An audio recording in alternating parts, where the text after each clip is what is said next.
नमस्कार।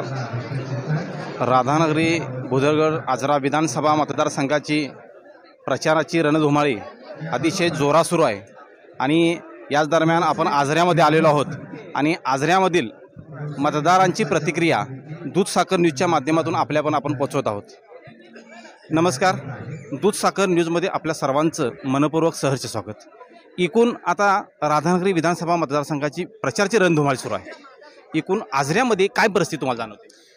परिस्थिती साहेब तुम्ही आता पाहिला आहे जी जाहीर सभा साहेबांची झाली अशोक अण्णांच्या वाढदिवसानिमित्तानं आज हा जो मेळावा उपस्थित केलेला होता ह्याच्यामध्ये मुस्लिम समुदाय प्रचंड संख्येनं अवेलेबल होते, इथे उपस्थित आहे। आणि तुम्ही भाषणामध्ये पण ऐकला की साहेबांनी जी काही कामं केलेली आहेत त्या कामाच्या जोरावरती आम्ही लोकांपर्यंत जात आहोत आणि लोकांना ती भूमिका आम्ही आमची पटवून देत आहोत की कोणत्याही भूलथापांना तुम्ही बळी पडू नका, कोणत्याही अफवांना बळी पडू नका, कोणत्याही किंबहुना फतव्यांना बळी पडू नका।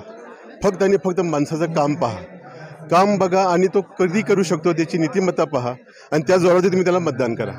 आम्ही आता कसं करतोय साहेब, आम्ही हे सगळे आमचे जे सहकारी आहोत ते लोकांच्या घराघरापर्यंत जातोय आणि लोकांना जाऊन साहेबांनी जे केलेली जी कामं आहेत त्याची आम्ही त्यांना जे काय आहे ते सगळं समजावून सांगण्याचा प्रयत्न करतोय आणि त्या आशेवरती आणि त्याच उमेदवारीवरती आम्ही त्यांच्याकडे मतं मागतोय आणि आम्हाला असं पूर्णपणे आत्मविश्वास आहे की लोक पण आम्हाला आमच्या आव्हानाला साथ देतील आणि प्रचंड मतांनी साहेबांना जे काय आहे ते 20 तारखेला लोक बाहेर पडतील आणि मतदान करतील। एकूण अजून 10 वर्षानंतर अजून 5 वर्षामध्ये आंबेडकर साहेबांच्याकडून तुम्हाला कोणत्या अपेक्षा आहेत किंवा कोणतं काम अजून अपेक्षित आहे असं तुम्हाला वाटतं? साहेबांनी जसं आता बोलले की MIDCचा संदर्भ कसं झालं आहे, जसं साहेबांनी भाषणामध्ये बोलले की निसर्गाने फार इथं उधळण केलेली आहे, तसंच इथं कसं आहे रोजगार असेल किंवा MIDC असेल, लोकांच्या हाताला काम पाहिजे। लोक आता जे काय मूलभूत ज्या काही सुविधा होत्या जसं की गटार होते, रस्ते होते, पाणी होता, ह्या मूलभूत सुविधा साहेबांनी प्रचंड प्रमाणात आम्हाला इथं अवेलेबल केले आहेत। आता मुस्लिम समाजाचा म्हणता येईल तर जर आम्हाला साहेबांनी इथे हॉलसुद्धा ज्याची आमची मागणी पूर्ण केलेली आहे। आता आम्हाला असं वाटतं की MIDCच्या माध्यमातून आम्हाला प्लॉट्स मिळतील किंवा आम्हाला रोजगार निर्मितीसाठी काहीतरी आमच्या हाताला काम मिळेल। त्याच अनुषंगानं आणि विकास पर्यटन जे आपल्याला जे काही नैसर्गिक जे काही इथं मूलभूत सुविधा ज्या अवेलेबल आहेत त्याच्या मार्गाने जर आम्हाला त्याच्यामध्ये जर त्यांच्या मार्गदर्शनाखाली पर्यटनाचा पण इथं वाव भरपूर आहे, त्याच्यामध्ये पण साहेबांची साथ आम्हाला लाभेल असं आम्हाला वाटतं।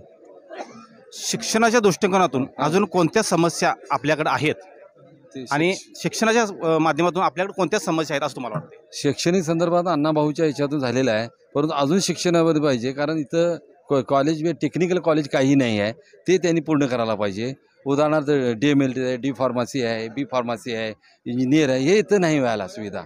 त्यामुळे साहेबांनी आता येणारे निवडून आल्यानंतर ह्याच्याकडे लक्ष द्यायला पाहिजे आणि ही मूलभूत गरज आहे, कारण आम्हाला जायचं असेल तर गारगोटीला जायला लागतो आहे किंवा कोल्हापूरला जायला लागतो आहे। टेक्निकल इथं काही नाही आहे, गव्हर्नमेंटचं ITI सोडून दुसरं इथं काय नाही आहे। त्यामुळे तिथं आम्हाला टेक्निकल झालं तर शैक्षणिकचा विस्तार होणार। जसं JP नाईक म्हणून आता बहिरेवाडीचे शिक्षण समाट झाले तसं इथं लोक हे आहे, मुलं आहे आणि बौद्धिकता चांगली आहे। त्यामुळे शिक्षणचा विभाग व्हायला विस्तार व्हायला पाहिजे, म्हणजे गोरगरिबाला इथं जाता येतो। इथनं आमचा आजरा तालुक्याचा किट्टोळा म्हणून 22 किलोमीटर आहे, त्यामुळे त्या मुलांचं नुकसान होतं आहे। त्यामुळे या सरकारनं पहिलं प्राधान्य आजरा तालुक्यातलं शिक्षणाचं टेक्निकल प्रॉब्लेमचं घ्यायला पाहिजे।